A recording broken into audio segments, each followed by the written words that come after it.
कर रहे। अखिलेश यादव जिंदाबाद, जिंदाबाद जिंदाबाद, अखिलेश यादव जिंदाबाद, जिंदाबाद जिंदाबाद, समाजवादी पार्टी जिंदाबाद, जिंदाबाद जिंदाबाद, अखिलेश यादव जिंदाबाद, जिंदाबाद जिंदाबाद, अखिलेश यादव जिंदाबाद। जिंदाबाद जिंदाबाद। लगवाइए। माननीय अखिलेश यादव जिंदाबाद। अखिलेश यादव जिंदाबाद, जिंदाबाद जिंदाबाद, अखिलेश यादव जिंदाबाद, जिंदाबाद जिंदाबाद, अखिलेश यादव जिंदाबाद, जिंदाबाद जिंदाबाद, समाजवादी पार्टी जिंदाबाद, जिंदाबाद जिंदाबाद, अखिलेश यादव जिंदाबाद, जिंदाबाद जिंदाबाद, अखिलेश यादव जिंदाबाद, जिंदाबाद जिंदाबाद, अखिलेश यादव जिंदाबाद, जिंदाबाद जिंदाबाद, समाजवादी पार्टी अखिलेश यादव, जिंदाबाद जिंदाबाद, समाजवादी पार्टी अखिलेश यादव, जिंदाबाद जिंदाबाद, समाजवादी पार्टी अखिलेश यादव, जिंदाबाद जिंदाबाद, अखिलेश यादव जिंदाबाद। जोरदार तालियों के साथ, जोरदार तालियों के साथ अखिलेश यादव जिंदाबाद, यादव जिंदाबाद, अखिलेश यादव जिंदाबाद, जिंदाबाद जिंदाबाद, अखिलेश यादव जिंदाबाद, जिंदाबाद, जय जय जय जय जय अखिलेश, अखिलेश यादव जिंदाबाद। जोरदार तालियों के साथ, जोरदार तालियों के साथ यादव जिंदाबाद। तुम्हें अपनी सरकार बनाएंगे। अरे रहा नहीं वो वक्त पुराना, पुराना, अब पीढ़ियों ने मिलकर ठाना। अरे रहा नहीं वो वक्त पुराना, पीढ़ियों ने मिलकर ठाना। अब तक वारों की बनवाई, अब अपनी सरकार बनाएंगे। हम अब परिवर्तन लाएंगे, अपनी सरकार बनाएंगे। अब हम परिवर्तन लाएंगे, अपनी सरकार बनाएंगे। का परचम पूरे देश में लहराएंगे, पीढ़ी का परचम पूरे देश में लहराएंगे।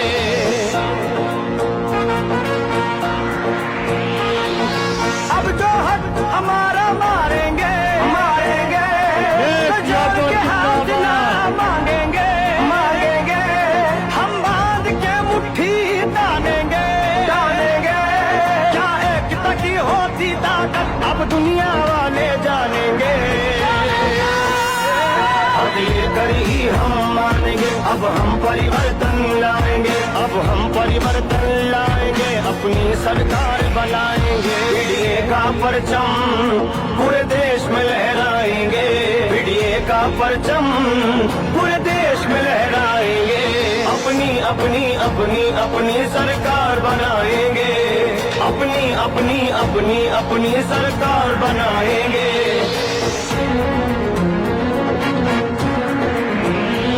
सरकार बनाएंगे, परिवर्तन लाएंगे, सरकार बनाएंगे, हम परिवर्तन लाएंगे।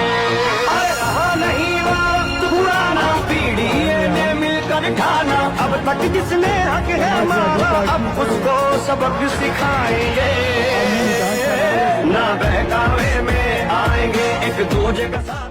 भाई मोहम्मद हसन रूमी साहब से कि वो आए और सभा को संबोधित करें। संचालन में कौन रहेगा? एक आदमी रोक के बार-बार बैठा है।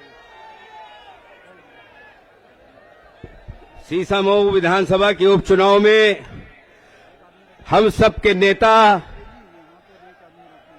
आदरणीय अखिलेश यादव जी का जिस गर्मजोशी से स्वागत किया, सारे विधानसभा के सभी सम्मानित नेताओं का हृदय की गहराइयों से स्वागत है।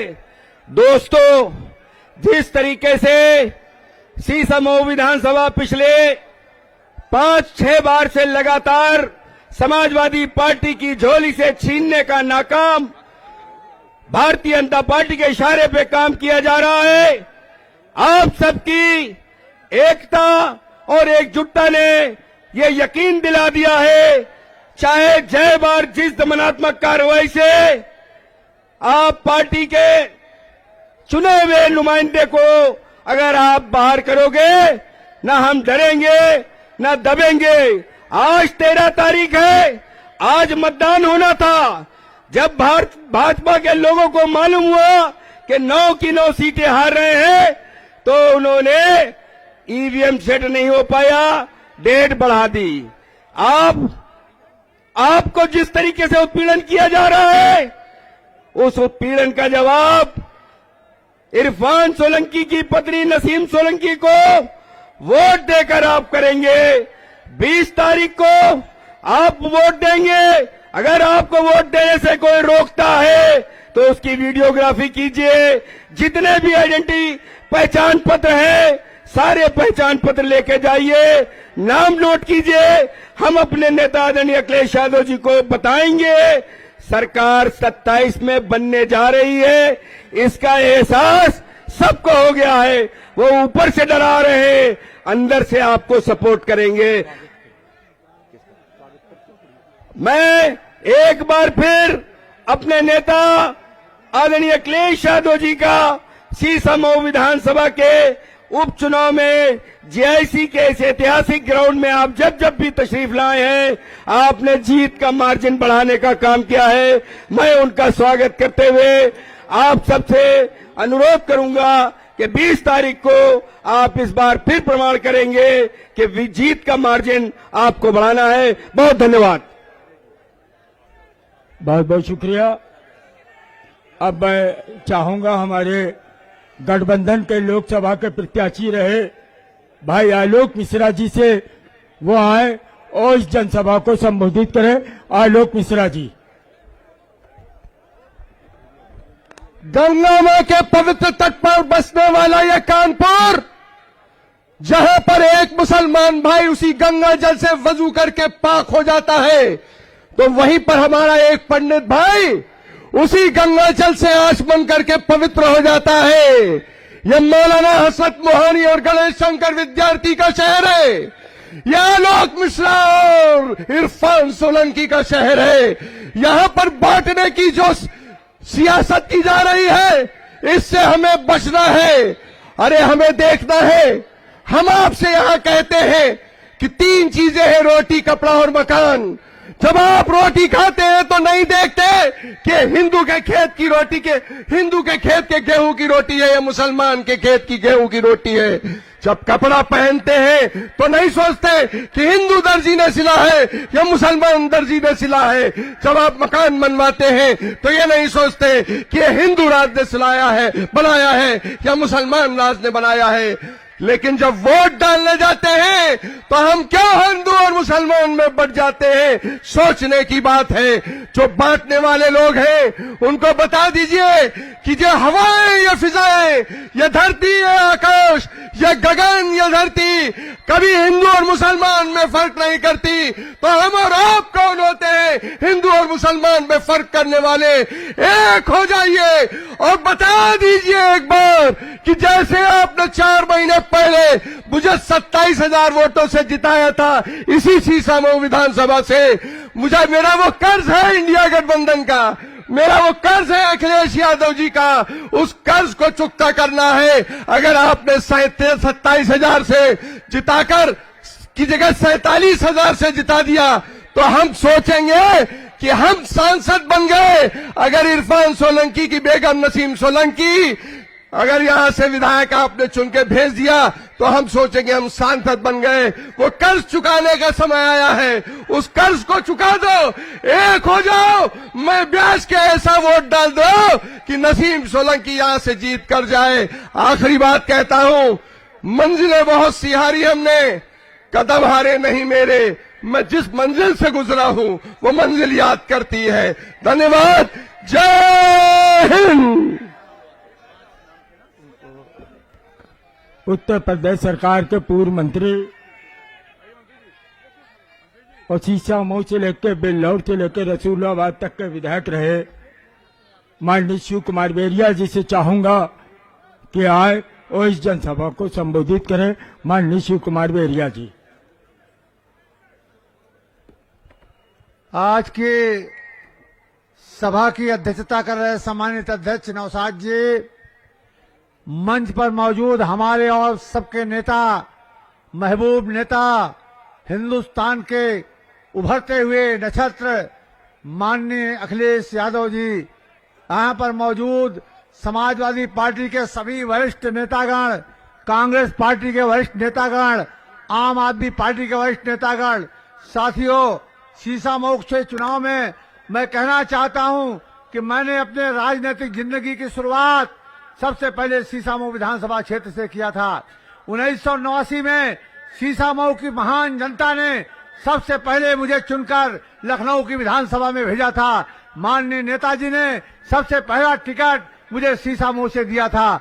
ये सीट समाजवादियों की परंपरागत सीट है। इस सीट से शिव कुमार बेरिया विधायक रहे। इस सीट से माननीय सोलंकी जी कई बार विधायक रहे। इस सीट से इरफान सोलंकी जी कई बार विधायक रहे। और सीसामऊ की जनता ने तय किया है कि अब जुल्म का बदला लेना है और इस सीट से नसीम सोलंकी को चुनाव जिताकर भेजना है। ये तय कर लिया है सीसामऊ की जनता ने। मैं कहना चाहता हूं कि आज इस परंपरागत सीट पर जब भाजपा नहीं जीत पाई तब हमारे साथी इरफान सोलंकी को फर्जी मुकदमों में जेल भेजकर इस सीट पर चुनाव कराया है। इस सीट पर जो दमन चक्र पुलिस का प्रशासन का चल रहा है, इस दमन चक्र का मुकाबला समाजवादियों ने पूरे जीवन किया है, आगे भी करेंगे। मैं आपसे कहना चाहता हूं कि अगर जुल्म का बदला लेना है, अगर नसीम सोलंकी को जिताना है, इरफान सोलंकी को जेल से छुड़ाना है, तो एक बार हाथ उठाकर बताइए कि नसीम सोलंकी जीत कर जाएंगी कि नहीं जाएंगी। अभी देखिए कुछ लोग हाथ हिला रहे हैं और कुछ लोग धीरे धीरे नीचे नीचे कर रहे हैं। तो क्या डर रहे हो? डरो मत। एक बार दोनों हाथ उठाकर बताओ नसीम सोलंकी जीतेंगे कि नहीं जीतेंगी। जय हिंद, जय समाजवाद। अब इसी कड़ी में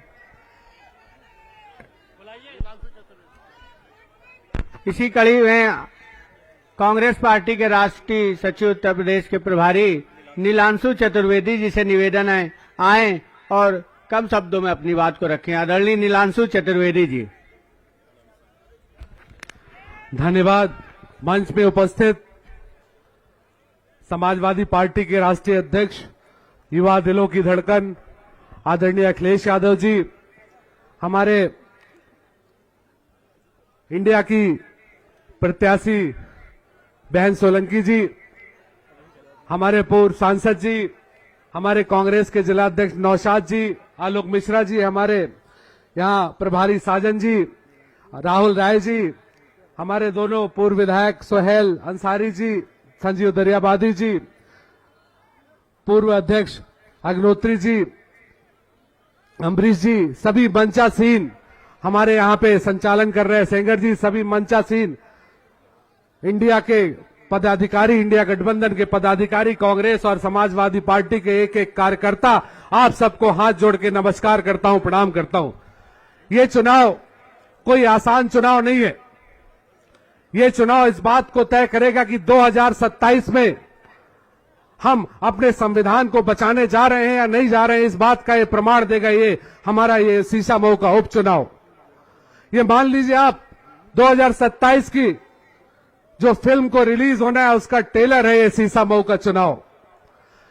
इंडिया गठबंधन में हमारे नेता राहुल गांधी जी, प्रियंका गांधी जी और अखिलेश यादव जी के नेतृत्व में जो हिंदुस्तान में एक लड़ाई छेड़ी गई है, एक जंग जो छेड़ी गई है, उस जंग का ऐलान है सीसामऊ का चुनाव। इसलिए हम सब लोगों को दोनों हाथ उठा के इंडिया गठबंधन के प्रत्याशी को जिताना है, क्योंकि इंडिया जीतेगा तो हिंदुस्तान का नौजवान जीतेगा, इंडिया जीतेगा तो देश का किसान जीतेगा, इंडिया जीतेगा तो हम और आप जीतेंगे, इस देश की इज्जत जीतेगी, इस देश का संविधान जीतेगा। इन्हीं शब्दों के साथ बहुत बहुत धन्यवाद। जय हिंद, जय भारत। बहुत बहुत धन्यवाद। इसी कड़ी में हमारे बीच में कल्याणपुर से पूर्व विधायक आदरणीय सतीश निगम जी से चाहेंगे आए और कम शब्दों में अपनी बात को रखें। आदरणीय सतीश निगम जी। मंचासीन समाजवादी पार्टी के राष्ट्रीय अध्यक्ष आदरणीय श्री अखिलेश यादव जी, जो हम सबकी जान है, शान है, नौजवानों की, किसानों की ताकत है, महिलाओं का सम्मान है, आज उनका इस शहर में स्वागत करते हुए हमें अत्यंत हर्ष हो रहा है। मंचासीन सभी हमारे आदरणीय पूर्व विधायकगण, सभी साथीगण और मेरे सामने बैठे मेरे इस परिवार के सभी आदरणीय बुजुर्ग, मेरी मां, मेरी बहनें, मेरे सभी नौजवान साथी, मेरे छोटे बच्चे और मेरी बेटियां, आज ये वक्त ऐसा आ गया है कि हम लोगों को फैसला करना है कि अन्याय रहेगा या अन्याय को खत्म किया जाएगा। आज ये सारी ताकत आपके हाथों में है। मैं केवल चंद शब्द कह के अपनी बात को इसलिए समाप्त करना चाहता हूं कि हम ज्यादा से ज्यादा समय चाहते हैं कि राष्ट्रीय अध्यक्ष जी को मिले। मैं इतना ही कहना चाहता हूं, नौजवान साथी, आज जो लोग डरा रहे हैं वो खुद डरे हुए हैं। इसीलिए 13 तारीख को चुनाव होना था, उसको 20 तारीख उन्होंने कर दिया है। इन डरे हुए लोगों से डरने की जरूरत नहीं है। घर से बाहर निकल करके शानदार तरीके से वोट करने की जरूरत है और एक एक आपका दिया हुआ वोट इरफान सोलंकी को न्याय दिलाने का काम करेगा, नसीम सोलंकी को विधायक बनाने का काम करेगा और फिर जेल के ताले टूटेंगे, इरफान सोलंकी छूटेंगे। मैं इन्हीं शब्दों के साथ आप सभी को धन्यवाद देता हूं। बधाई, जय हिंद।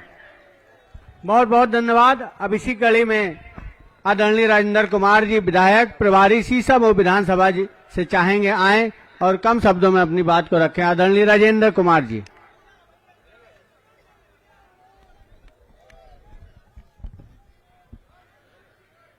आज के इस चुनावी जलसे के मुख्य अतिथि, हम गरीबों, मजदूरों, मजलूमों की आवाज, हम लोगों के मसीहा, देश की आवाज, समाजवादी पार्टी के राष्ट्रीय अध्यक्ष पूर्व मुख्यमंत्री माननीय अखिलेश यादव जी का इस जनसैलाब की ओर से, इस मंच की ओर से हार्दिक स्वागत, अभिनंदन करते हैं। आपके सम्मान में 2 लाइन में कहना चाहता हूं कि जुर्म की खेती में बगावत के किसान पैदा होते हैं। जुर्म की खेती में बगावत के किसान पैदा होते हैं। वक्त की मांग पर आप जैसे इंसान पैदा होते हैं। ऐसे माहौल में आपने जो हम नौजवानों को, गरीबों को, मजदूरों को, मजलूमों को, दलितों को, अल्पसंख्यकों को, किसानों को जो ताकत दी है, आज देश का किसान पूरी आशा भरी निगाह से आपको देख रहा है। आज इस देश का जमहूरी निजाम खतरे में है। ये जालिम सरकार इस देश के जमहूरियत को खत्म करना चाहती है। इस देश के अंदर तानाशाही पैदा करके, जिसका जीता जागता उदाहरण है कि यहाँ के विधायक की जबरदस्ती फर्जी मुकदमे लगा करके जेल में डाला गया और यहाँ चुनाव हो रहा है। इसलिए हम इस मंच की ओर से इस शीशामऊ विधानसभा क्षेत्र के लोगों से कहना चाहते हैं कि आप लोग इस जुर्म का बदला आने वाली 20 तारीख को एक एक वोट साइकिल निशान पर दे करके इरफान सोलंकी की धर्मपत्नी नसीम सोलंकी को भारी मतों से जीता करके राष्ट्रीय अध्यक्ष जी की झोली में इन्हें विधायक बना करके दे देना। यही आपसे गुजारिश करने के लिए मैं खड़ा हुआ हूं। और दलित समाज के लोगों, आपसे मैं कहना चाहता हूं कि अगर आप लोगों ने समय रहते समय की नजाकत को नहीं पहचाना तो ये जालिम सरकार इस देश में हम सारे गरीबों, मजदूरों, मजलूमों के वजूद को मिटाने के लिए सर के बगल खड़ी है। यदि समय रहते हम लोग इस समय की नजाकत को नहीं पहचान पाए तो हम लोग की पहचान खत्म हो जाएगी। इसलिए उठो, जागो और निकलो बंद मकानों से, जंग लड़ो बेईमानों से। आने वाली 20 तारीख को एक एक वोट साइकिल पर दे करके नसीम सोलंकी को भारी मतों से जीता देना। माननीय अखिलेश यादव जी के हाथों को मजबूत करने का काम करना। धन्यवाद। जय भीम, जय भारत, जय समाजवाद। बहुत बहुत धन्यवाद। अब इसी कड़ी में हमारे बीच में आर नगर से विधायक क्रांतिकारी साथी अमिताभ वाजपेयी जी से निवेदन करेंगे आए और कम शब्दों में अपनी बात को रखें। अमिताभ वाजपेयी जी।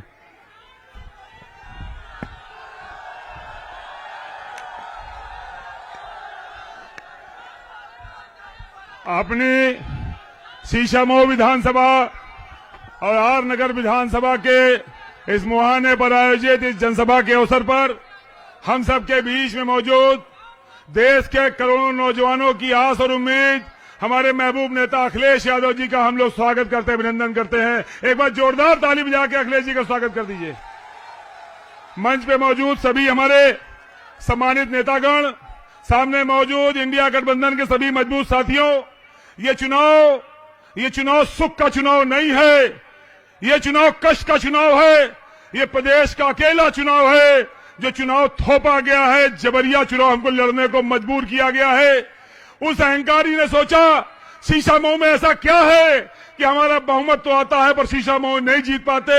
एक बार नहीं, 2 बार नहीं, 3 बार नहीं, 4 बार नहीं, 5 बार नहीं, 6 बार।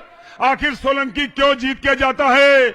इसलिए उसने अपने अहंकार में शीशा मऊ को छल से, बल से खाली कराने की कोशिश करी है। उसको नहीं मालूम शीशा मऊ ही सोलंकी है और सोलंकी का मतलब शीशा मऊ है। सोलंकी परिवार ही शीशा मऊ परिवार है और शीशा मऊ परिवार ही सोलंकी परिवार है। आप सबने, इंडिया गठबंधन के साथियों ने अभी लोकसभा के चुनाव में बताने का काम किया कि शीशा मऊ आसान नहीं है। 27,000 से जिता दिया, 27,000 से जिता दिया। उनके पैरों तले जमीन खिसक गई। इसीलिए उन्होंने यहां वो लड़ने के लिए भेजा जो हारने के लिए मशहूर है। पहले शीशा मऊ से हारा, फुटबॉल को लात मारी, कहां गिरा? और आर्यानगर से लात मारी तो कहां गिरा? अब की बार फुटबॉल पंचर कर देंगे कि नहीं कर देंगे? उसको तो हारने की आदत है और इरफान सोलंकी को जीतने की आदत है। हारने वाले की हैट्रिक हम लोग करा देंगे कि नहीं करा देंगे? और इरफान सोलंकी तो शेर है, 2 साल से जेल में है, डरा नहीं है, दबा नहीं है। और शेर की पत्नी क्या होती है? तो शेरनी को जिताने का काम करोगे कि नहीं करोगे? कमाल हमारी उस बहन का, थकी नहीं, दौड़ती रही लखनऊ, प्रयागराज, महाराजगंज, दिल्ली, लेकिन न डरी, न थकी, न दबी और चुनाव में भी घर घर जाने का काम कर रही है। इतना पुलिस चुनाव लड़ रही है। ये चुनाव सरकार नहीं लड़ रही, प्रत्याशी नहीं लड़ रहा, ये चुनाव लड़ रहे दरोगा जी। कौन लड़ रहा है चुनाव? और जब दरोगा इसे नहीं बन पा तो केसको के जेई साहब, फिर केडीए के जेई साहब, फिर नगर निगम के जेई साहब और अब तो ड्रग विभाग के भी आ गए इंस्पेक्टर साहब। ये चुनाव लड़ रहे दरोगा जी। पहले कहते थे जाएंगे द्वारे द्वारे, बस्ती बस्ती, अब जा रहे हैं थाने थाने, चौकी चौकी। जनता में वोट नहीं मिल रहा। माननीय अध्यक्ष जी, 3 दिन से भाजपा प्रत्याशी ने सोशल मीडिया में कार्यक्रम डालना बंद कर दिया। उसको मालूम पड़ गया है कि समाजवादी उसके एक एक घर को खींचने का काम कर रहे हैं। आज भाजपा को लोगों ने नकार दिया है। क्या हमको तुमको दरोगा जी दबा पाएंगे क्या? क्या ये बैरियर लगा के रोक पाएंगे क्या? आज भी तो बैरियर लगाए थे, यतीम खाना पे साइकिल मार्केट में बैरियर लगा के रोक रहे थे, रोक तो नहीं पाए ना। तो क्या पोलिंग वाले दिन रोक पाएंगे? इनकी उम्मीद खाली इसी बात पे टिकी है कि हम 20 को वोट नहीं पड़ने देंगे, लेकिन आरोगा दरोगा तो हम ही झेल लेते हैं। अब हमारे नेता राष्ट्रीय अध्यक्ष जी आ गए हैं, जरूरत पड़ेगी तो सरकार की ईंट सीट बजाने का काम करेंगे। इस भरोसे और विश्वास के साथ में कि 20 तारीख को कोई बैरियर हमारा रास्ता नहीं रोक सकता। हम एक नहीं 5-5 आईडी लेकर के जाएंगे, हर हाल में वोट करेंगे और अपनी शेरनी नसीम सोलंकी को साइकिल वाले 1 नंबर खाने में बटन दबा करके विधायक बनाने का काम करेंगे और इरफान सोलंकी को जेल से रिहा कराने का काम करेंगे। आप सभी को बहुत बहुत धन्यवाद। जय हिंद, जय समाजवाद। अखिलेश यादव जिंदाबाद, राहुल गांधी जिंदाबाद, समाजवादी पार्टी जिंदाबाद। माननीय नेताजी अमर रहें। एक बात और, माननीय राष्ट्रीय अध्यक्ष जी, बगल में लाल इमली है और जब 1.5 महीने पहले 28 अगस्त को मुख्यमंत्री आए थे तो बड़बोले मुख्यमंत्री कह गए थे कि इसको चालू करा देंगे। हम लोगों ने कहा चालू मत कराओ, खाली वेतन पेंशन दे दो, वो भी नहीं दे पाए। लाल इमली कर्मचारी यूनियन के लोग आपको ज्ञापन देके आपसे अपनी गुहार रखना चाहते हैं, अनुरोध करते हैं इनका ज्ञापन लेके इनकी मदद करने का कष्ट करें। लाल इमली के अध्यक्ष जी आ जाएं। आप सभी को बहुत बहुत धन्यवाद। लाल इमली एसोसिएशन के अध्यक्ष अजय सिंह जी और उनके साथी सुशील सिंह जी से निवेदन है कि ज्ञापन दे दें। माननीय अखिलेश यादव जिंदाबाद, नसीम सोलंकी जिंदाबाद, इरफान सोलंकी जिंदाबाद। जेल के ताले टूटेंगे। माननीय अखिलेश यादव जिंदाबाद। सिद्धे नेताजी अमर रहे।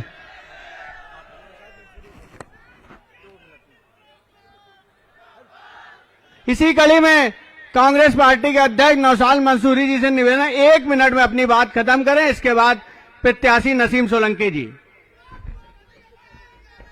समाजवादी पार्टी के राष्ट्रीय अध्यक्ष पूर्व मुख्यमंत्री आदरणीय अखिलेश जी, आपका हम शहर कांग्रेस कमेटी कानपुर की तरफ से बहुत बहुत स्वागत करते हैं, इस्तकबाल करते हैं। अपने राष्ट्रीय सचिव प्रभारी उत्तर प्रदेश आदरणीय नीलांशु चतुर्वेदी जी, समाजवादी पार्टी के अध्यक्ष हाजी फजल महमूद साहब और पूर्व लोकसभा प्रत्याशी आदरणीय आलोक मिश्रा जी, संजीव दरियावादी जी पूर्व विधायक, सोहेल अख्तर अंसारी जी पूर्व विधायक और यहाँ मौजूद जनता, सिर्फ एक बात का फैसला आपको करना है कि उनके जहन में बांटना और तोड़ना लिखा है। वो बांटने और तोड़ने की राजनीति करेंगे तो राहुल गांधी या अखिलेश यादव जोड़ने की राजनीति कर रहे हैं, वो तोड़ेंगे, हम सब मिलकर जोड़ेंगे और जोड़ने वाला कभी हारता नहीं, तोड़ने वाले खुद टूट जाएंगे, इस पर यकीन है। और कानपुर की सरजमी पर अखिलेश जी आपको यकीन दिलाना चाहता हूं कि कानपुर का कांग्रेस के एक एक कार्यकर्ता ये मान के चल रहा है, ये साइकिल का सिंबल नहीं, ये पंजे का सिंबल है और पंजा साइकिल के बटन को दबाकर नसीम सोलंकी को पहुंचाकर सदन में इस बात की गवाही देगा कि हाजी मुश्ताक सोलंकी गरीबों और मजलूमों के नेता थे और नसीम सोलंकी आने वाले समय में गरीबों और मजलूमों की नेता है। राहुल गांधी की आवाज है, अखिलेश यादव की आवाज है, तो लगाइए एक नारा कि जोड़ो जोड़ो भारत जोड़ो, जोड़ो जोड़ो, तुम भी जोड़ो हम भी जोड़े, सब मिल जोड़े, राहुल गांधी, अखिलेश यादव। ये थे हमारे शहर कांग्रेस कमेटी के अध्यक्ष भाई नौशाद मंसूरी साहब।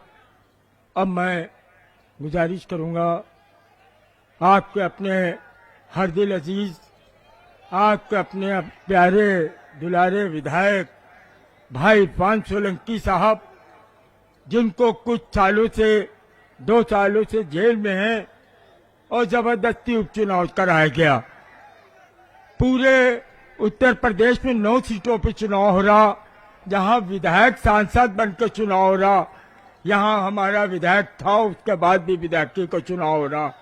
मैं उनकी पत्नी, जो हम सबकी लोकप्रिय उम्मीदवार हैं, श्रीमती नसीम सोलंकी जी, मैं उनसे चाहूंगा कि वो आए और अपने विचार रखना। आप लोग जोरदार ताली बजाकर स्वागत करें।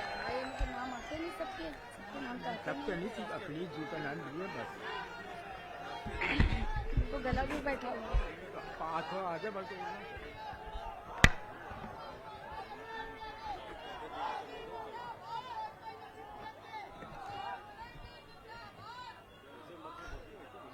घबरा रहे हैं। राष्ट्रीय अध्यक्ष जी का बहुत शुक्रिया अदा करेंगे, धन्यवाद। आप आए यहाँ पर, हम जो थोड़ा बहुत घबरा रहे थे, हमें बहुत हिम्मत मिल रही है आपसे, अल्हम्दुलिल्लाह।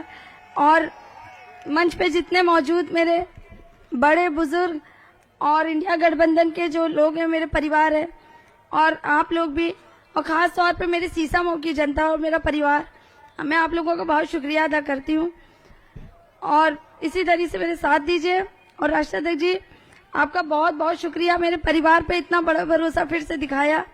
और बस आप, जो मेरे कुछ लोग डरे हुए हैं और घबरा रहे हैं, बस उनका हौसला अफजाई कर दीजिए ताकि खुल के आ जाए सब सामने। बहुत शुक्रिया। हम मंच पर सभी बैठे हुए नेताओं का स्वागत, अभिनंदन करते हैं, क्योंकि धूप भी तेज है। अब मैं चाहूंगा हम सबके नेता, पीडीए के महानायक, समाजवादी पार्टी के राष्ट्रीय अध्यक्ष, ऑल इंडिया सदर, मोहतरम जनाब इज्जत माफ अखिलेश यादव जी से चाहूंगा कि आए और इस सब जलसे को, इस सभा को संबोधित करें। जोरदार नारे लगाइएगा, अखिलेश यादव जिंदाबाद, अखिलेश यादव जिंदाबाद, जिंदाबाद।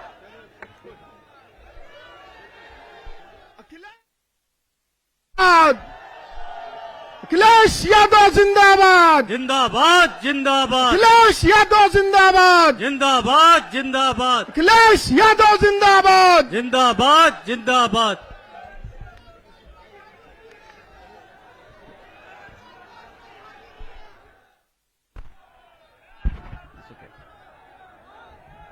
मंच पर इस चुनावी जनसभा की अध्यक्षता कर रहे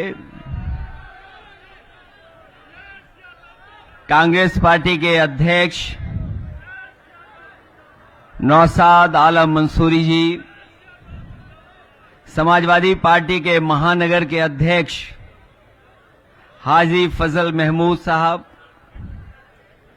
मंच पर उपस्थित पूर्व विधायक पूर्व मंत्री शिव कुमार बेरिया जी, सुरेंद्र मोहन अग्रवाल जी, कांग्रेस पार्टी के प्रभारी नीलांशु चतुर्वेदी जी, यहां से चुनाव लड़ चुके इंडिया गठबंधन समाजवादी पार्टी कांग्रेस के प्रत्याशी रहे आलोक मिश्रा जी, हमारी पार्टी के और इंडिया गठबंधन के बगल की लोकसभा से चुनाव लड़े थे जो पूर्व सांसद राजाराम पाल जी, मंच पर उपस्थित पार्टी के विधायक अमिताभ वाजपेयी जी, मोहम्मद हसन रूमी जी, संजीव दरियावादी जी और बहुत सारे हमारे नेता, प्रभारी राजेंद्र कुमार विधायक जी, सुनील कुमार साजन जी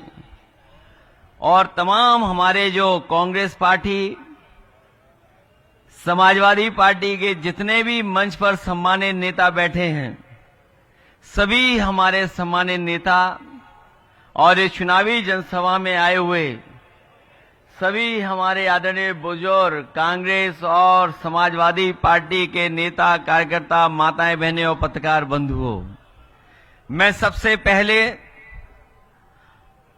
सभी साथियों का बहुत बहुत धन्यवाद और आभार प्रकट करना चाहता हूं। ये जो चुनाव होने जा रहा है, ये बहुत ही विशेष परिस्थितियों में चुनाव है। यहां के जितने भी लोग हमारे आए हुए हैं समाजवादी साथी, कांग्रेस पार्टी के, पूरे उत्तर प्रदेश के लोग जानते हैं कि इस विधानसभा का जो चुनाव होने जा रहा है वो जबरदस्ती चुनाव कराया जा रहा है। और यहां पर हमें याद है बहुत सारे साथी समय समय पर कहते थे कि भारतीय जनता पार्टी और कुछ लोग इस कोशिश में है कि चुनाव हो जाए।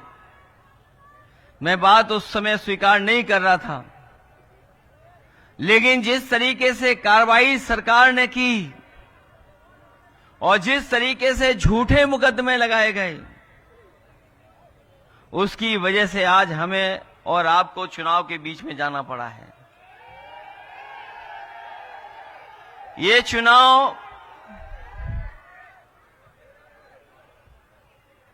चुनाव केवल कानपुर का चुनाव होने नहीं जा रहा है। ये चुनाव केवल कानपुर का नहीं है। जब मैं और आप यहां पर मैदान में मिल रहे हैं तो बहुत सारे लोगों को जानकारी हो गई होगी कि सुप्रीम कोर्ट का अभी बुलडोजर पे फैसला क्या आया है। अभी जब हम और आप लोग इस जनसभा में खड़े हैं, बैठे हैं, उससे आने से पहले आपको सबको पता होगा कि सुप्रीम कोर्ट ने क्या टिप्पणी की है और इस सरकार का जो बुलडोजर प्रतीक बन गया था उसके खिलाफ जो टिप्पणी की है और सुप्रीम कोर्ट में जो लाइनें रखी गई हैं, वहां के जज साहब जो उन्होंने पढ़ा लाइनों को और जो बोला कोर्ट में, वो कोई भी लोकतंत्र में जो फैसला आया है उसको स्वीकार करेगा, उसको बधाई देगा। मैं इस मौके पर जो सुप्रीम कोर्ट का फैसला आया है सरकार के खिलाफ, उसका धन्यवाद देता हूं, बधाई देता हूं। और वो जो लाइनें पढ़ी उन्होंने, जिस तरीके से घर तोड़ा गया था बुलडोजर से, उसके खिलाफ कोर्ट में गए और उसके बाद जो जजमेंट आया है, ऐसे कम फैसले होते हैं जहां पर सरकार को जुर्माना देना पड़ता है। क्या कोई सोच सकता है कि सुप्रीम कोर्ट ने सरकार पर 25 लाख का जुर्माना लगाया है? न केवल जुर्माना लगाया है, बल्कि ऐसे दोषी अधिकारियों के खिलाफ कार्रवाई करने के लिए भी कहा है जिन्होंने बुलडोजर चला करके किसी का घर तोड़ने का काम किया है। जो घर तोड़ना जानते हैं उनसे क्या उम्मीद करोगे आप? जो घर तोड़ने में सेकंड न लेते हो, उनसे क्या उम्मीद करते हो? कम से कम आज के बाद उनका बुलडोजर हमेशा हमेशा के लिए खड़ा हो जाएगा गैराज में। अब किसी गरीब का घर नहीं टूटेगा। और जो फैसला देते समय पढ़ा उन्होंने अपनी लाइनें, अपना घर हो, अपना आंगन हो। उन्होंने एक व्यक्ति के बारे में लिखा कि अगर जो व्यक्ति अपने जीवन भर में कोशिश करता है कि घर बना ले, उसके लिए जो लाइनें पढ़ी गई कोर्ट में, अपना घर हो, अपना आंगन हो, इस ख्वाब में हर कोई जीता है। इंसान के दिल को ये चाहत है कि एक घर का सपना कभी न छूटे। तो सोचिए, सुप्रीम कोर्ट ने कहा है, इससे ज्यादा सरकार के खिलाफ टिप्पणी और क्या हो सकती है? ये बात मैं इसलिए कह रहा हूं और ये लाइनें मैं इसलिए पढ़ रहा हूं, हमें पूरा भरोसा है न्यायालय पर।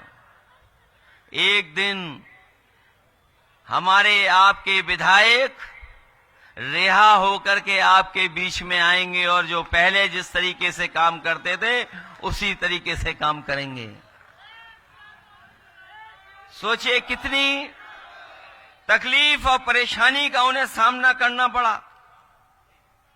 वो जो झूठे मुकदमे लगे जिसकी वजह से जेल जाना पड़ा, और जिन परिस्थितियों में चुनाव हो रहा है, आज उनकी पत्नी जो कभी चुनाव में नहीं निकली बाहर, कभी पब्लिक कार्यक्रमों में नहीं पहुंची, लेकिन सोचो परिस्थितियों ने क्या परिस्थिति पैदा की कि आज समाजवादी पार्टी ने उन्हें अपना प्रत्याशी बना करके इंडिया गठबंधन के सहयोग से आपके बीच में चुनाव लड़ने के लिए पहुंचाया है।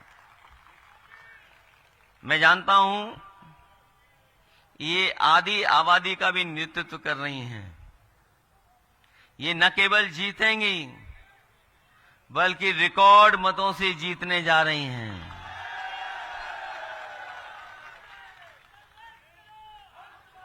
इसीलिए आपने देखा होगा लोग जो बीजेपी वाले हैं वो घबराए और डरे हुए तो है ही हैं, लेकिन जब से उपचुनाव की तारीखें आ गई हैं वो कुछ हिले हुए दिखाई दे रहे हैं। और याद रखना, जो टालेंगे वो चुनाव हारेंगे।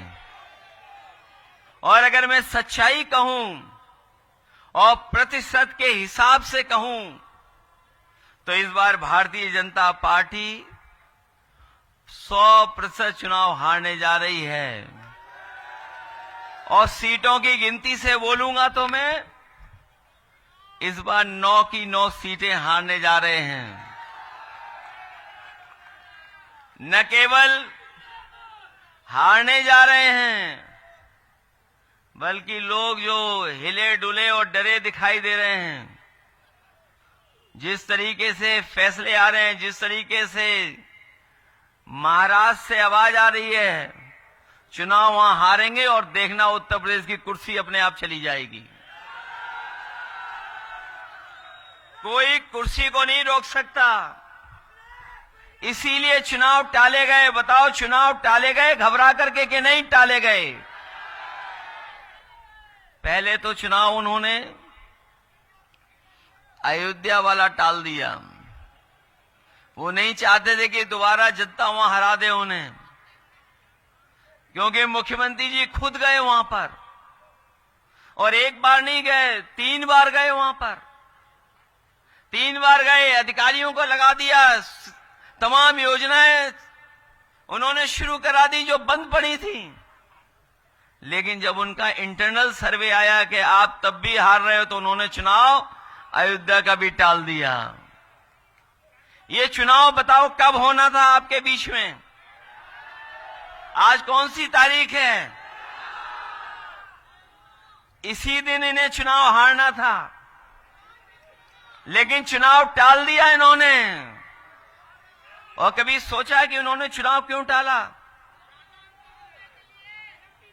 चुनाव इसलिए टाला इन्होंने कि जब इन्हें मालूम पड़ गया कि त्योहारों के समय पर लोग आए हैं, छुट्टी लेकर के आए हैं, घर पर पहुंच गए हैं, त्योहारों के साथ साथ उन्होंने मन बना लिया था कि इस बार भारतीय जनता पार्टी को सबक सिखा करके जाएंगे। जब उनको इस बात की भनक पड़ गई तो उन्होंने 13 तारीख से चुनाव टाल करके 20 तारीख कर दिया। अगर 20 तारीख कर दिया तो कानपुर वाले लोग इतना हैं कि 13 का हिसाब पूरा का पूरा 20 तारीख को करेंगे। यहां कोई चुनाव नहीं बचा। और हमारे जो मुख्यमंत्री जी हैं, वो पीडीए के बारे में जानते नहीं हैं। वो कह रहे हैं कि पता नहीं क्या पीडीए है, उनका फुल फॉर्म जो पीडीए का बताया, तो मैं बहुत सोचता रहा, ये बताओ एच कहां से आ गया इसमें? जो वो पीडीए का उन्होंने फुल फॉर्म बनाया, मैं सोचता रहा ये एच कहां से आ गया। और सच्चाई तो ये है, जो पीडीए वाले घबराए हुए हैं, वो इसलिए घबराए हुए हैं, पीडीए के नारे से उनके पेट में दर्द हो रहा है। पीडीए मतलब पेट में दर्द हो रहा है नारे से। ये जब से पीडीए का नारा चला है और साइकिल का हैंडल हाथ ने पकड़ा है, साइकिल का हैंडल हाथ ने जब से पकड़ा है, घबराए हुए घूम रहे हैं। और हम और आप लोग तो जानते हैं कि ये कलयुग भी चल रहा है, और कलयुग में सब उल्टा पुल्टा होता है। तभी आप देख रहे होगे बोल भी बहुत रहे हैं। वैसे तो हमारे यहां परंपरा ये है कि जो ज्ञानी होता है वो चुप रहता है। तभी हमारे यहां परंपरा चली है मौनी बाबा की। लेकिन पता नहीं उल्टा पुल्टा क्यों हो रहा है। लगता कलयुग है इसलिए उल्टा पुल्टा हो रहा है। जो बुनियादी सवाल हैं उनका जवाब एक भी नहीं है सरकार के पास। सोचिए आप, जो बुनियादी सवाल आज है, आज सबसे बड़ा सवाल ये खड़ा हो गया है कि नौजवान हजारों की संख्या में धरने पर बैठा है प्रयागराज में। वो नौजवान कह रहा है कि हमें परीक्षा कराओ, हम परीक्षा देने के लिए तैयार हैं। लेकिन ये सरकार पता नहीं क्यों परीक्षा कैसी कराना चाहती है। जो लोग नारा दे रहे हैं कि वन नेशन वन इलेक्शन, जो नारा देते हैं वन नेशन वन इलेक्शन, बताओ परीक्षा नहीं करा पा रहे हैं। परीक्षा में न जाने कौन सा बदलाव चाहते हैं। ये योगी सरकार अनुपयोगी है। और जो आयोग है, आयोग बन करके खड़ा है, वो नौकरी नहीं दे पा रहा, वो परीक्षाएं नहीं करा पा रहा। और सोचिए पर्चे कितने लीक हुए थे, याद है आपको कि नहीं याद है? 7 साल में इतने कभी परीक्षा लीक नहीं हुए पेपर, जितने इस सरकार में पेपर लीक हुए थे। और लगातार पेपर लीक हुए थे। और उसका परिणाम यह हुआ था कि नौजवानों ने उत्तर प्रदेश के लोकसभा के चुनाव में जनता का साथ लेकर के इनके खिलाफ मतदान कर करके ऐतिहासिक हार दिलाई थी उत्तर प्रदेश से। ये कभी कल्पना नहीं कर सकते थे, लेकिन उत्तर प्रदेश के किसानों ने, नौजवानों ने मिलकर के इनको हराने का काम किया। जो नौजवान नौकरी ढूंढ रहा है वो जान गया है कि नौकरी भाजपा के एजेंडा में नहीं है। ये नौकरी देना, पेपर कराना, समय पर नौकरी मिल जाए, वो भारतीय जनता पार्टी का एजेंडा नहीं बचा। और ये न केवल नौजवानों को धोखा दे रहे हैं, बल्कि नौजवानों के भविष्य को भी धोखा देने का काम कर रहे हैं। नौकरी है ही नहीं, रोजगार नहीं। और इलाहाबाद के हजारों छात्र आंदोलन कर रहे हैं। इन पे आरोप लगते हैं, कोई एक आरोप नहीं लगता, इन पे आरोप लगातार लग रहे हैं। परीक्षा प्रणाली में हेरा फेरी करने वाले यही भाजपा के लोग हैं, इन पे आरोप लगता है। गलत प्रश्नोत्तर बनाते हैं, गलत क्वेश्चन पेपर बनाते हैं, और उसका पेपर छपवाने वाले कोई नहीं है, भाजपा वाले हैं। पेपर लीक करवाने वाले भी भाजपा वाले हैं। परीक्षा की तारीख टालने वाले यही भाजपा वाले हैं। परीक्षा रद्द करवाने वाले यही भाजपा वाले हैं। और कभी कभी कॉपी भी बदलवा देते हैं। और आपको याद होगा पिछले चुनाव में भी और आज भी हम कह रहे हैं कि आरक्षण को मारने वाला कोई नहीं, यही भाजपा वाले लोग हैं जो आरक्षण को भी समय समय पर छीनने का काम कर रहे हैं। न केवल आरक्षण को मार रहे हैं, बल्कि रिजल्ट को भी परवाह नहीं करते कि समय पर रिजल्ट आए कि नहीं आए, रिजल्ट को भी टालते हैं। और जब इन सब चीजों से निकल भी जाए तो ये जाकर के कोर्ट में परिणाम को भी उलझाने का काम करते हैं। लेकिन इस बार नौजवानों ने मन बनाया है कि ऐसी युवा विरोधी सरकार के खिलाफ मतदान करने का काम करेंगे, और न केवल इस चुनाव में हराएंगे बल्कि 27 का चुनाव का भी हराने का काम करेंगे। ये हमारे साथी जो महंगाई की बात कर रहे हैं, आज अखबार पढ़ा होगा या कल की खबर पढ़ी होगी आपने, पिछले कई वर्षों की सबसे ज्यादा महंगाई दर आज दिखाई दे रही है। कोई भी चीज है उसकी सब महंगाई बढ़ा दी, और उसका परिणाम यह हुआ कि महंगाई की वजह से हमारे त्योहार भी फीके पड़ गए, और जो लोग हमारे त्योहारों पे खुश होते थे, महंगाई की वजह से त्योहारों पे भी दुखी नजर आए। और महंगाई इसलिए भी है क्योंकि भारतीय जनता पार्टी के लोग मुनाफा कमाना चाहते हैं, मुनाफा कमा करके महंगाई को बढ़ाने का काम कर रहे हैं। न केवल महंगाई बढ़ाई है, बल्कि हमारे किसानों के सामने भी संकट पैदा किया। याद रखना, जब किसान हमारा खुशहाल होता है तब हमारे शहर भी खुशहाल हो जाते हैं, क्योंकि जब किसान के हाथ में पैसा आता है तो हर चीज बिकती है, हर चीज की खपत बढ़ती है। ये हमारे किसानों के साथ धोखा कर रहे हैं। पहले तो बोरी में चोरी करते थे, आज पता कर लो डीएपी की बोरी पूरी चोरी हो गई। ये जो लोग हमें दिखाई दे रहे हैं, अखबार पढ़ते होंगे या जानते होंगे, ग्रामीण क्षेत्र में पता कर लें, डीएपी की किसी दुकान पर डीएपी नहीं है। और बीजेपी वालों को कौन समझाए, ये डीएपी को भी वो पीडीए समझ रहे हैं।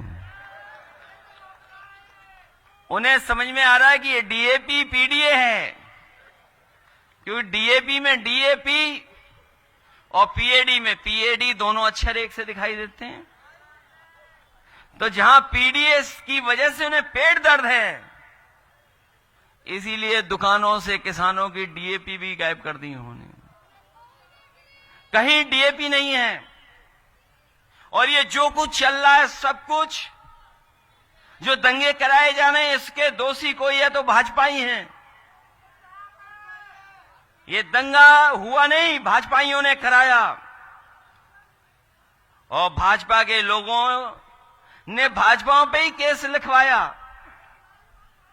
और ये इसलिए घटना करते हैं जिससे कि हमारे जो बुनियादी सवाल हैं वो छिप जाएं, बुनियादी सवालों पे चर्चा नहीं हो। इसीलिए जानबूझ करके ये समय समय पर नए नए नारे लेकर के आते हैं। ये जो नकारात्मक नारे हैं कभी जनता स्वीकार नहीं कर सकती है। ये जो नेगेटिव सोच के लोग हैं वो कभी भी जनता के बीच में कामयाब नहीं हो सकते हैं। हालांकि हमारे समाजवादी साथियों ने, कुछों ने तो अखबार पढ़ा होगा, लेकिन अंग्रेजी का अखबार बहुत से लोग नहीं पढ़ते हैं। लेकिन आज सुबह सुबह जब मैं अखबार पढ़ रहा था, हमारे पत्रकार साथी, देश का बहुत प्रतिष्ठित अखबार, बहुत खबरें थी उसके अंदर, लेकिन उन्हीं खबरों के अंदर एक छोटी खबर भी थी। वो मैं आपके माध्यम से उन तमाम नकारात्मक लोगों को बताना चाहता हूं कि नकारात्मक होने से क्या नुकसान होता है। जो नेगेटिविटी होती है, जो डर खुद होता है, उसका असर क्या दिखाई देता है। जो अखबार मैंने पढ़ा और जो खबर उसमें पढ़ी, एक बहुत ही प्रतिष्ठित यूनिवर्सिटी है, पेंसिल्वेनिया स्टेट यूनिवर्सिटी, वहां की रिसर्च ये कहती है कि जो लोग नकारात्मक हैं, जो लोग नेगेटिव हैं, जो लोग डर की बात करते हैं, उनकी उम्र कम होती है। ये सुझाव दे रहा हूं मैं उन लोगों को जिनका भाव चेहरे से नकारात्मक दिखाई देता है, जिनके हाथ में विकास की रेखा नहीं है, उनके हाथ में विनाशकारी रेखा है। और ये स्टडी कहती है कि अगर आप खुश रहते हो, आप पॉजिटिव बात करते हो, तो आपकी उम्र भी बढ़ती है और आप जवान भी दिखाई देते हो। ये सुझाव है भारतीय जनता पार्टी के जो नकारात्मक सोच वाले हैं, जो दूसरों को अपराधी बोलते हैं, गुंडा बोलते हैं, बदमाश बोलते हैं। आपने सुना होगा हम लोगों को और आप लोगों को क्या क्या कहते हैं ये लोग। कभी अपराधी कहते हैं, कभी माफिया कहते हैं, कभी गुंडा कहते हैं। मुझे तो लगता है कि जब वो घर से निकलते हैं तो आईना नहीं देख करके निकलते हैं। इसलिए नेगेटिव पॉलिटिक्स को इस बार कोई हराने जा रहा है तो आपकी ये पीडीए की आवाज इनको हराने जा रही है। यही पीडीए प्रोग्रेसिव पॉलिटिक्स का एक हिस्सा है। ये न केवल प्रोग्रेसिव पॉलिटिक्स पीडीए है, बल्कि हमारी आपकी पॉजिटिव पॉलिटिक्स है। हम लोग नेगेटिव पॉलिटिक्स नहीं करते, हम लोग पॉजिटिव पॉलिटिक्स करते हैं। और ये भाजपाई भी जानते हैं कि भाजपा बचाने वाली पार्टी नहीं है, फंसाने वाली पार्टी है। ये लोगों को बचाते नहीं है, लोगों को फंसाने वाले लोग हैं। इसलिए मैं आपसे इस चुनाव में आप सब लोगों से अपील करने आया हूं और मदद मांगने आया हूं कि जहां किसान का सवाल है, नौजवान का सवाल है, महंगाई का सवाल है, नौकरी बेरोजगारी का सवाल है, भारतीय जनता पार्टी के पास कोई जवाब नहीं है। और अब तो इनका बुलडोजर सुप्रीम कोर्ट रोक रहा है। जो लोग इनकाउंटर करके राजनीति कर रहे थे, आपने वो भी पढ़ा होगा और सुना भी होगा कि इन्हीं के सरकार के रहे पहले डीजीपी ये पुलिस को कह रहे हैं कि आज जो आप इनकाउंटर कर रहे हो, कल जब जांच होगी आपकी और जब दोषी पाए जाओगे, पकड़े जाओगे, जेल चले जाओगे, तो आपकी मदद करने कोई नहीं आएगा, सरकार वाले भी मदद करने नहीं आएंगे। इन्हीं के डीजीपी कह रहे हैं जो पहले बने थे।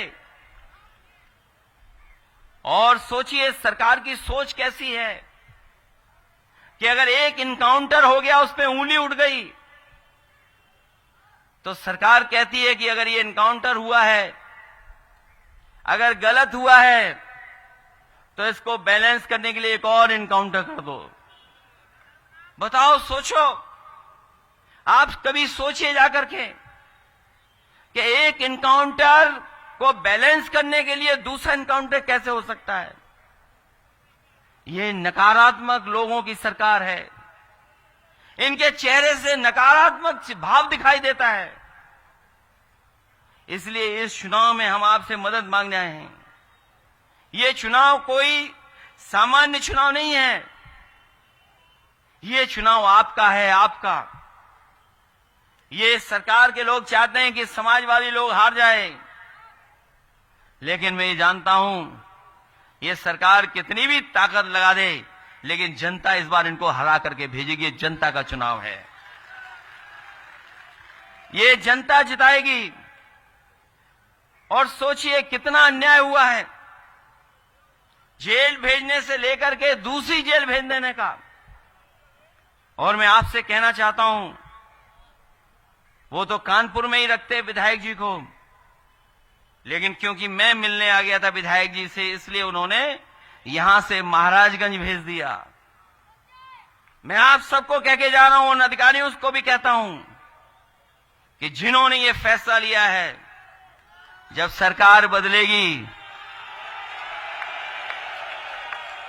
तो फैसले वैसे ही लिए जाएंगे। जैसा व्यवहार आपका है वैसा ही व्यवहार हमारा होगा।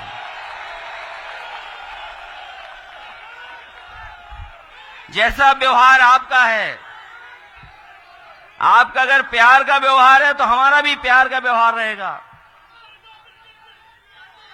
आप अगर हमारे साथ अन्याय करेंगे तो उस अन्याय को हम लोग भूलने वाले नहीं हैं। इस बार ये अन्याय नहीं भूलेंगे।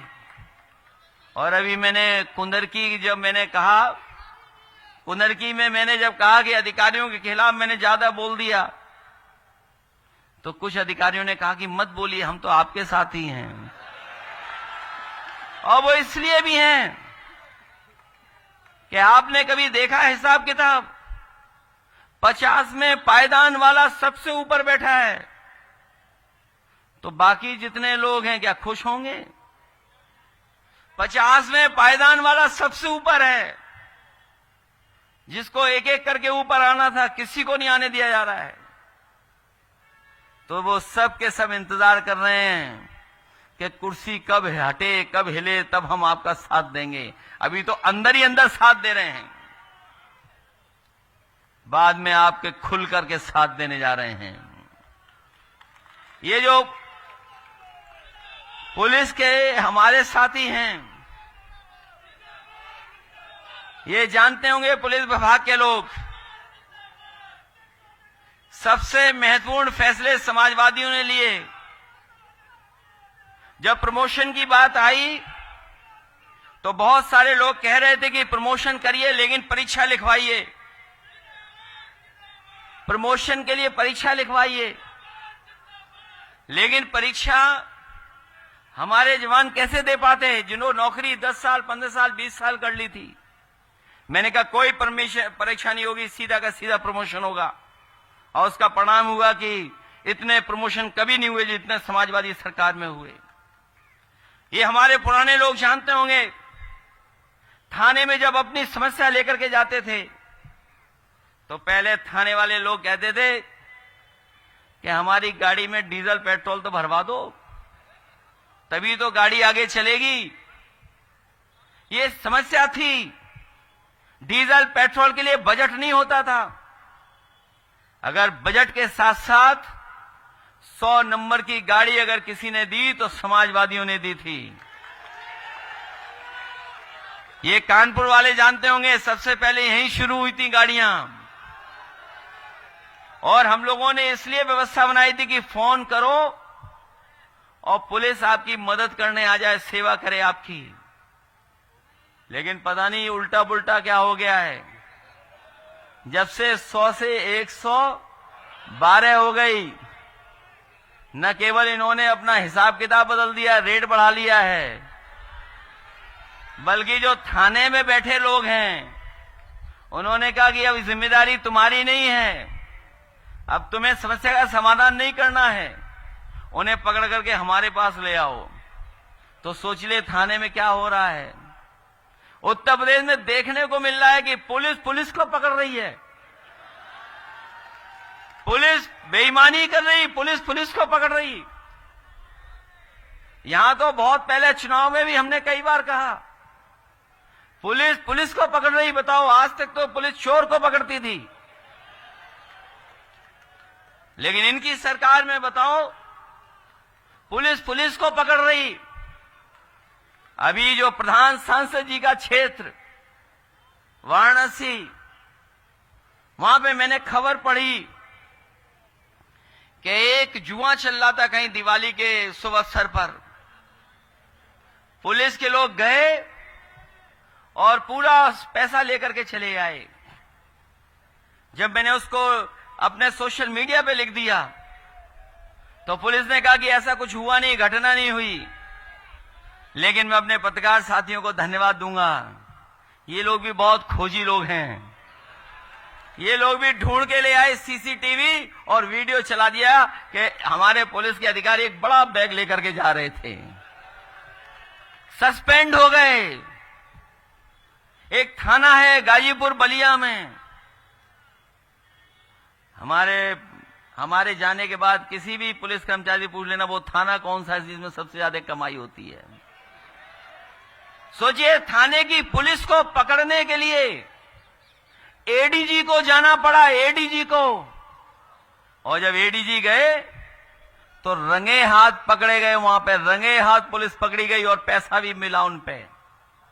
बताओ, पुलिस पुलिस को पकड़ रही है, उन्हें पता ही नहीं भ्रष्टाचार हो रहा है कि नहीं हो रहा है।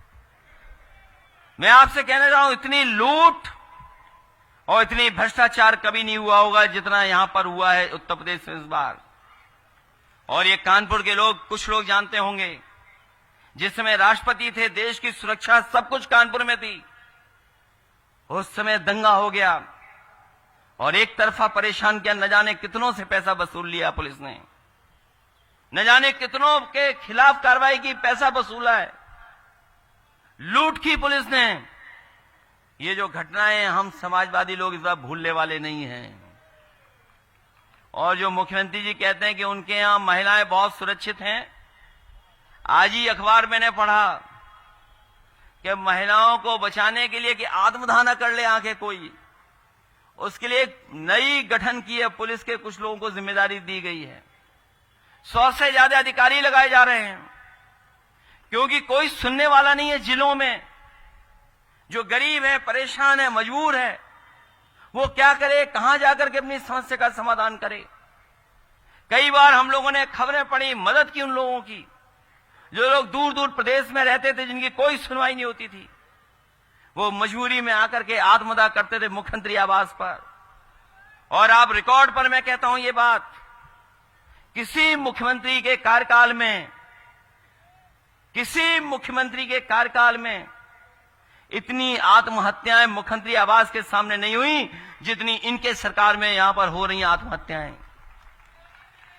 आत्महत्या रोकी जाए इसलिए पुलिस लग रही है, विशेष दस्ता बनाया जा रहा है।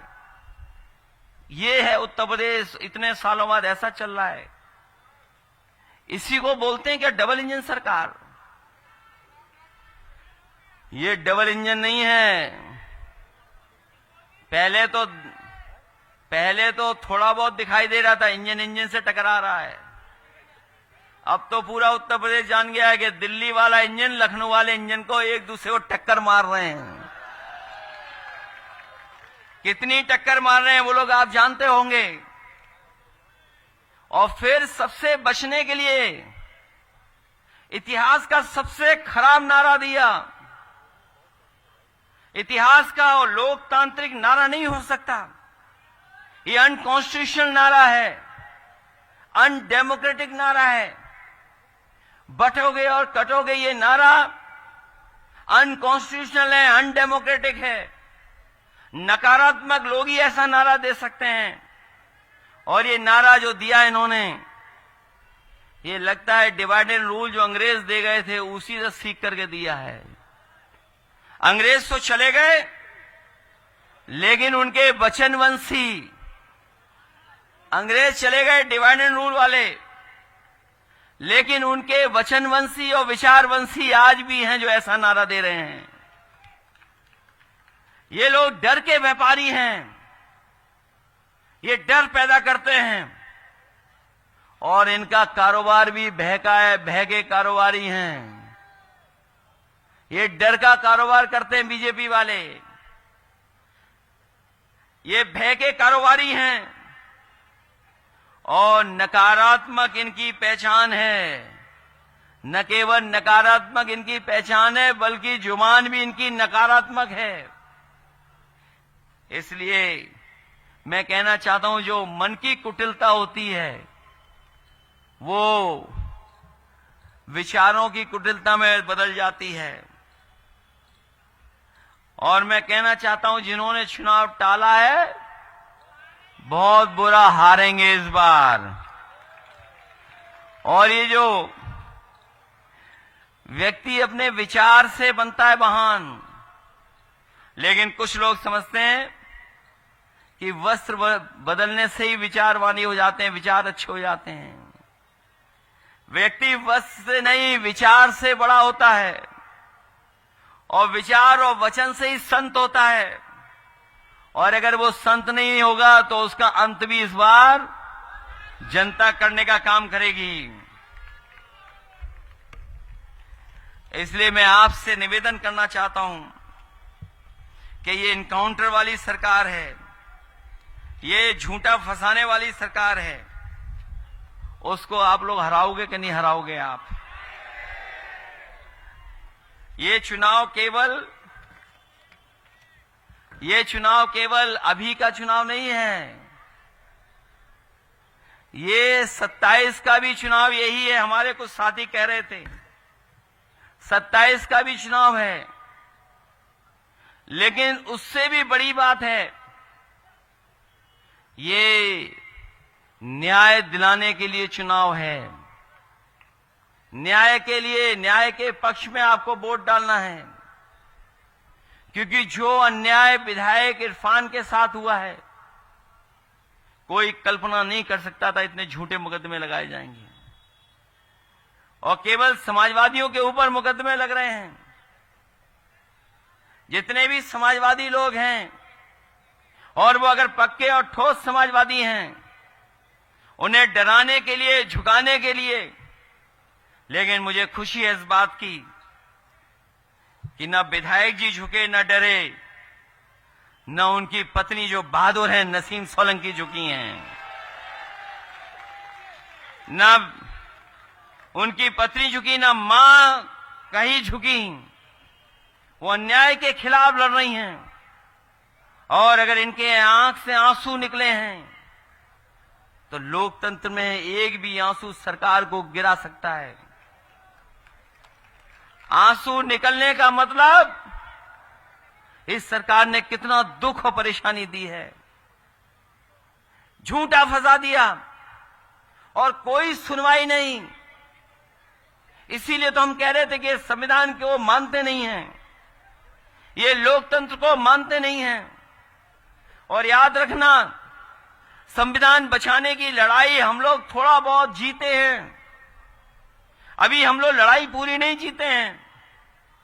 लड़ाई तब जीतेंगे जब दिल्ली और लखनऊ से दोनों सरकारें भारतीय जनता पार्टी की हट जाएंगी। ये संविधान बचाने के रास्ते पे लोग हम लोग चल दिए हैं। बाबा साहब भीमराव अंबेडकर जी ने जो हमें ताकत दी है, उस चुनाव में भी हम कह रहे थे, अभी का चुनाव जो लोकसभा का गुजरा उसमें भी हम लोग यही कह रहे थे कि संविधान हमारी संजीवनी है। बाबा साहब भीमराव अंबेडकर जी ने जो संविधान दिया है वो संविधान हमारी ढाल है, वो संविधान हमारी सुरक्षा है, वो संविधान हमें शक्ति देता है। ये संविधान हमारा रक्षा कवच बनकर के काम करता है। इसलिए ये संविधान हमारा संजीवनी है। ये न केवल आप इस परिवार को न्याय दिलाने के लिए वोट डालने जा रहे हैं, बल्कि संविधान बचाने के लिए भी आप लोग वोट डालने जा रहे हो। ये सरकार अभी सुधरी नहीं है। जो पढ़ाई में, जो नौकरी में आरक्षण मिला था, जो नौकरी और पढ़ाई में आरक्षण मिला था, उससे भी खिलवाड़ कर रहे हैं ये लोग। हालांकि हाई कोर्ट, सुप्रीम कोर्ट मदद कर रहा है, लेकिन उसके बावजूद भी संस्थाओं में इन्होंने लोगों को बैठा दिया है। जो संस्थाएं बैठी हैं, अभी उन संस्थाओं से हमें न्याय दिलाना है आपको। इसलिए बाबा साहब भीमराव अम्बेडकर जी के रास्ते पे चलने वाले लोग और तमाम उनको मानने वाले लोगों से मैं अपील करना चाहता हूं कि हम समाजवादी लोग लोहिया के विचार और बाबा साहब भीमराव अम्बेडकर जी के विचारों को लेकर के आगे बढ़ेंगे। कोई भी जोखिम उठाना पड़ेगा, लेकिन हम लोग संविधान को खतरे में नहीं आने देंगे। संविधान को बचाने के लिए कुछ भी करेंगे।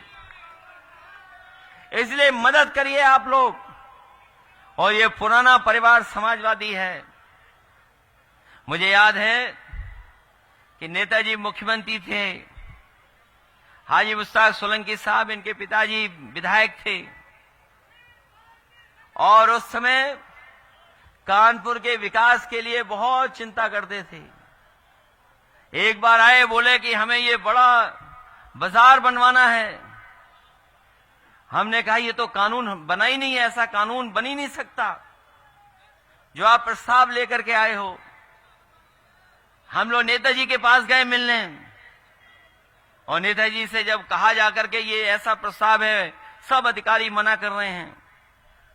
नेताजी ने कहा मैं मुख्यमंत्री हूं, जो भी प्रस्ताव ये लेकर के आए उसके लिए कानून बनाओ और पास कर दो। शायद वो कानपुर के लिए, और उस समय हाजी मुश्ताक सोलंकी साहब थे, उनकी वजह से वो कानून बदल करके नेताजी ने उस समय बनाने का काम किया। उसकी वजह से न जाने कितनों को लाभ पहुंचा। विकास हो चाहे, और हमारे मुख्यमंत्री जी कह रहे थे कि कानपुर में मेट्रो चल रही है। बताओ कोई उन्होंने चलाई मेट्रो? अगर मेट्रो किसी ने दी है तो आपको याद होगा, आपके विधायक जी भी मंच पे खड़े थे जब हम लोगों ने उसका शिलान्यास करने का काम किया था। याद है कि नहीं याद है? हालांकि विधायक जी का क्षेत्र में तो काम कर ही रहे थे। उन्होंने कहा कि ये हमारा बहुत महत्वपूर्ण बाजार है, नवीन मार्केट, इसको भी अच्छा कर दो। हम लोगों ने काम शुरू कर दिया था, अच्छा करना, बनाना शुरू कर दिया था। जितना बनाया समाजवादियों ने, उसके आगे पार्किंग भी ये सरकार नहीं बना पाई। बताओ कहीं पार्किंग बना पाई? और जो टेंडरी के कारोबार से जुड़े लोग होंगे, समय समय पर उन्हें अपनी टेंडरी बंद करनी पड़ती थी। छोटी बड़ी टेंडरियों के ऊपर संकट लाते हैं। हम अपने सभी कारोबारी, छोटे बड़े कारोबारियों को कह के जा रहे हैं, चाहे हमें 1000 करोड़, 2000, 3000, 5000 करोड़ खर्च करना पड़े, लेकिन कानपुर का जो सबसे पुराना काम है, टेंडरी के काम को हम रुकने नहीं देंगे पर्यावरण की वजह से। और जो लोग उस समय की जानकारी रखते होंगे, वो जानते होंगे कि टेंडरी एसोसिएशन के अध्यक्ष और कुछ महत्वपूर्ण एक्सपोर्टरों को मैंने इटली भेजा था। इटली में किस तरीके से टेंडरी चल रही हैं, किस तरीके से कैसे पॉल्यूशन न हो पाए, उसकी वजह से हमारा कारोबार रुके नहीं। चाहे हमारे घर में कारोबार हो, कहीं हो कारोबार, उससे नुकसान न हो, वो टेक्नोलॉजी लाने का काम। और उस समय मैंने कहा कि चाहे कितना भी खर्च हो जाए, हम लोग मदद करेंगे। लेकिन हमारी सरकार नहीं रही, नहीं बन पाई। लेकिन हम जानते हैं सीसामऊ जीतने के बाद 27 में सरकार आपकी बनेगी। चाहे हमें हजारों करोड़ रुपए टेंडरी के पानी को और टेंडरी के कारोबार को चलाने के लिए करना पड़े, हम लोग हजारों करोड़ रुपए खर्च करने का काम करके कम से कम कानपुर का जो पुराना काम है, उस काम को बंद नहीं होने देंगे। अभी मुझे लाल इमली वाले मिले, उन्होंने ज्ञापन दिया मुझे। उन्होंने कहा कि हमारे मजदूर, हमारे कर्मचारियों को न बोनस मिला है, न कोई सुविधा मिल रही है, न लाल इमली चल पा रही है जिस रुतबे के साथ, जिस उसके हिसाब से चलती थी। हम अपने लाल इमली के जितने भी कर्मचारी और मजदूर संघ के लोग हैं, हमारी मदद करो इसमें। हम आपको भरोसा दिलाते हैं कि अगली सरकार जब समाजवादी पार्टी की बनेगी तो दिल्ली वालों से लाल इमली हम लोग उत्तर प्रदेश को ले लेंगे, जिससे हम ही लोगों के हाथ में आ जाए और सीधा सीधा चलाने का काम करें। वैसे तो मुख्यमंत्री जी पढ़े लिखे ज्यादा हैं कि नहीं, उसके बारे में मैं चर्चा नहीं करना चाहता, लेकिन बिजली का बिल जो महंगा आ रहा है, ये भी इनकी नाकामी है। क्योंकि इस कानपुर में हमारे कांग्रेस पार्टी के भी साथी हैं, यहां बैठे हैं, वो जानते होंगे, जिस समय दिल्ली में इनकी सरकार थी और उस समय इनके बिजली मंत्री जायसवाल जी थे और सरकार समाजवादियों की बन गई थी। उस समय एक प्रस्ताव आया कि यहां पर बिजली का कारखाना लगना चाहिए और लगा सकते हैं हम लोग। उस समय हमने कहा कि आप अगर लगाना चाहते हैं तो उत्तर प्रदेश से सरकार से जो आप सहयोग चाहोगे वो करेंगे। मुझे याद है, जमीन से लेकर के जो भी सुविधाएं देनी थी, उस समय की समाजवादी सरकार ने जमीन से लेकर के सब उपलब्ध करा दिया। और हमारे कई साथियों को याद होगा कि हमने और उस समय के मंत्री जी ने जाकर के निवेली लिग्नाइट का प्लांट यहां पर शुरू कर दिया था। जब कभी आप हमीरपुर जाते होंगे तो बाईं तरफ देखते होंगे, ऊंचा ऊंचा जो चिमनी दिखाई दे रही है, वो बिजली का कारखाना समाजवादियों का दिया हुआ और कांग्रेस का दिया हुआ है कारखाना। अगर वो लग गया होता, बिजली ज्यादा बन रही होती, तो आपको इतना बिल नहीं देना पड़ता। हमारे उद्योग कारखाने चलाने वालों को मुनाफा ज्यादा हो जाता, उनको बिल ज्यादा नहीं देना पड़ता, उनको कंपटीशन होता तो वो कम से कम दूसरे देशों से कंपटीशन कर सकते थे। इसलिए बिजली का वो भी हम लोगों ने ही किया, समाजवादियों ने। एक और आप देखते होंगे, पनकी वाला छोटा कारखाना था बिजली का, अब बताओ कितना बड़ा कारखाना लग रहा है। पहले 250 के लगभग मेगावाट बिजली बनती थी, अब इसमें बनेगी 660। लेकिन हमारे मुख्यमंत्री जी आज तक नहीं बोल पाए हैं, आज तक न उस प्लांट का नाम बोले हैं न इस प्लांट का नाम बोले हैं। उसका प्लांट का नाम है 3x660 super critical thermal plant और इसका है 1x660 super critical thermal plant. बताओ कभी उनके मुंह से सुना आपने? कभी सुना आपने? तो फिर घबरा जाओगे वोट डालने के लिए। बताओ कोई घबराएगा तो नहीं? वैसे तो गंगा में नहाना तो सब जानते होंगे, गंगा में नहाना तो जानते होंगे, पानी में नहाना जो हमारे देसी लोग हैं देसी तरह नहा लेते हैं, देसी तरीके से हाथ पैर मार करके, हाथ भी मार करके पैर भी मार करके। लेकिन कई लोग उस्ताद होते हैं स्विमिंग में, वो पानी में उल्टा लेट जाते हैं, कुछ नहीं हिलाते हाथ वाथ और सीधा तैरते हुए निकल जाते हैं। बताओ इसी तरह वोट डालोगे कि नहीं डालोगे? अब ये प्रशासन आपकी उस्तादी चेक करना चाहती है कि आप वोट डाल पाओगे कि नहीं डाल पाओगे। और आपको क्या घबराहट है जब पीडीए परिवार आपके साथ है? बताओ पीडीए परिवार है साथ आपके नहीं है? और फिर जो हमारी बहन खड़ी हैं, इन्हें तकलीफ और परेशानी देना ये लोग क्या नहीं दे रहे हैं? बताओ इन्हें जाना पड़ रहा है घर घर के नहीं जाना पड़ रहा। जिन्हें घर में रहना था अपने सम्मान के साथ, उन्हें बताओ घर घर जाकर के वोट मांगना पड़ रहा है। और ये वोट इसलिए मांगने के लोकतंत्र मजबूत हो, संविधान मजबूत हो, किसी के साथ अन्याय ना हो, किसी के साथ धोखा ना हो, इसलिए इन्हें जाना पड़ रहा है।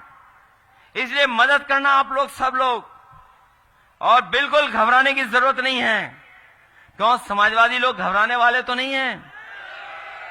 आपने वो तस्वीर तो देखी होगी, एक बार जेपी नाइसी में मैं जा रहा था जयप्रकाश जी की प्रतिमा पे अनावरण करने, और जब अनावरण के लिए रोका कि आप प्रतिमा पर अनावरण नहीं कर सकते, माला नहीं डाल सकते हैं, तो मैं जाकर के देखा कि गेट है लेकिन गेट बहुत ऊंचा नहीं है।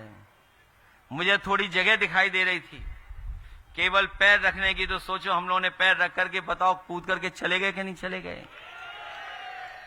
इस बार रोकने के लिए उन्होंने टीन लगा दी, बड़ी बड़ी टीन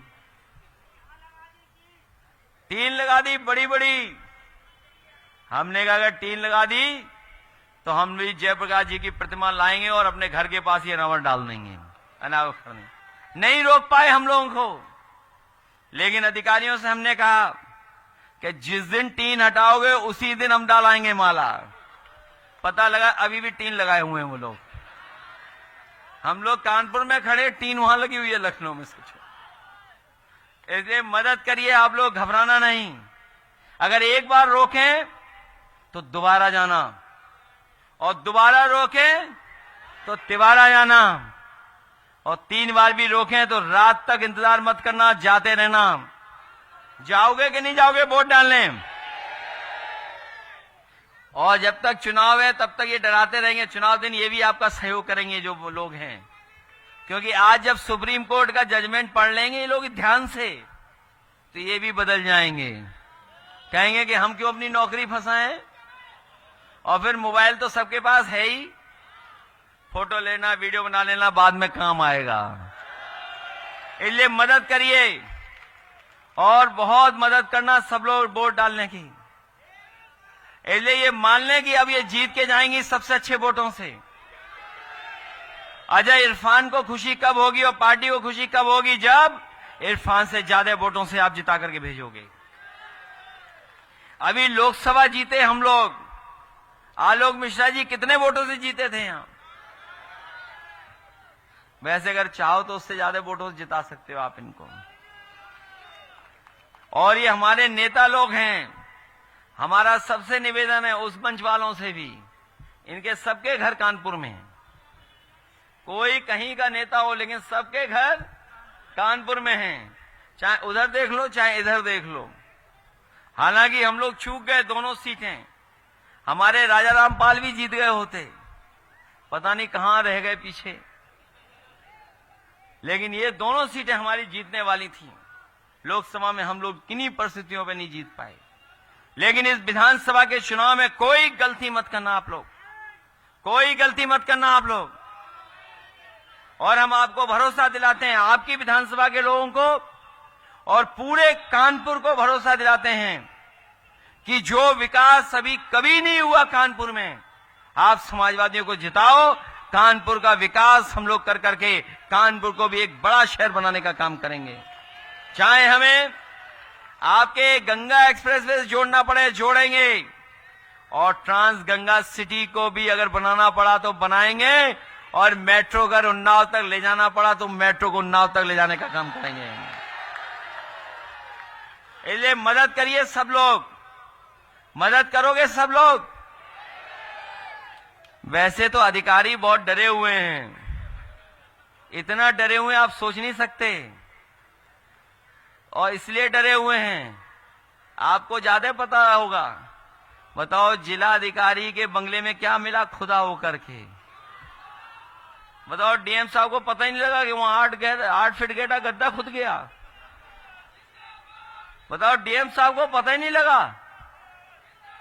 और ये स्टेडियम से लेकर के सब किसने शुरू किए थे बताओ आप लोग? मैच करा दिए थे, इसलिए मैच भी होंगे और कानपुर को भी वर्ल्ड क्लास सिटी बनाने का काम करेंगे, जिससे हमारे लोगों को सुविधा मिले और यहाँ का जो पुराना कारोबार है उसको और बढ़ा करके यहाँ के उद्योग और कारखाने को मदद करके कानपुर को और खुशहाल बनाने का काम करेंगे। मुझे पूरा भरोसा है कि जब वोट पड़ेंगे तो यहाँ से समाजवादी पार्टी और इंडिया गठबंधन की प्रत्याशी नसीम सोलंकी जी सबसे ज्यादा वोटों से जीत करके जाएंगी। इसलिए जिताना आप लोग, मदद करोगे सब लोग। ये जो हम लोगों ने बनाया है वहां जो खड़े लोग समझ में नहीं आ रहा, मोबाइल देख रहे हैं लगता है। ये देखो पेड़ के पास जो काली शर्ट और नीला कुर्ता पहने, ये तो कह रहे हैं जिता रहे हैं अच्छे वोटों से। अरे आप ही को पीछे मत देखो, नीला कुर्ता तुम्हारा ही दिखाई दे रहा है यहां तक। मदद करिए सब लोग अच्छे वोट डालवाना। और ये पंडाल फाड़ करके आ गए हैं, छोटा पड़ गया पंडाल हमारा। सब लोग मदद करना। जितनी रैली यहां चल रही है, मैं यहां रैली देख रहा हूं फोटो खिंचवाने वालों की, दाएं हाथ में भी बड़ी रैली है, इसलिए सब लोग मदद करो आप लोग मिलकर के। और इतने वोट देना कि आपकी प्रत्याशी का मनोबल बढ़ जाए और खुश होकर यहां से जाएं, लगे कि और इरफान सोलंकी को भी लगे कि हाँ, यहां की जनता वोट देकर के उसका सम्मान और न्याय दिलाने का काम करेगी। ये गाड़ी में देना है।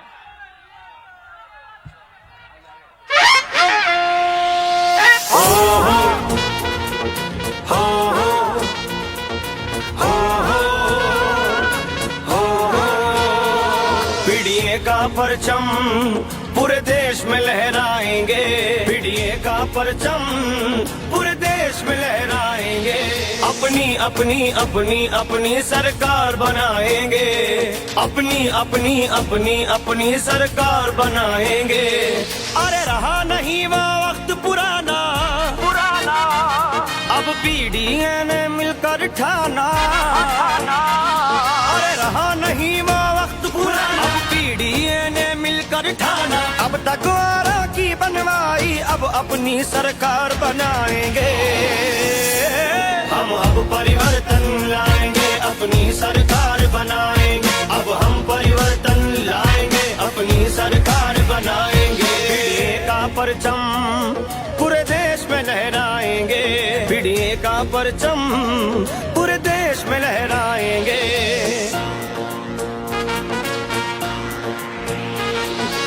अब जो हक हमारा मारेंगे,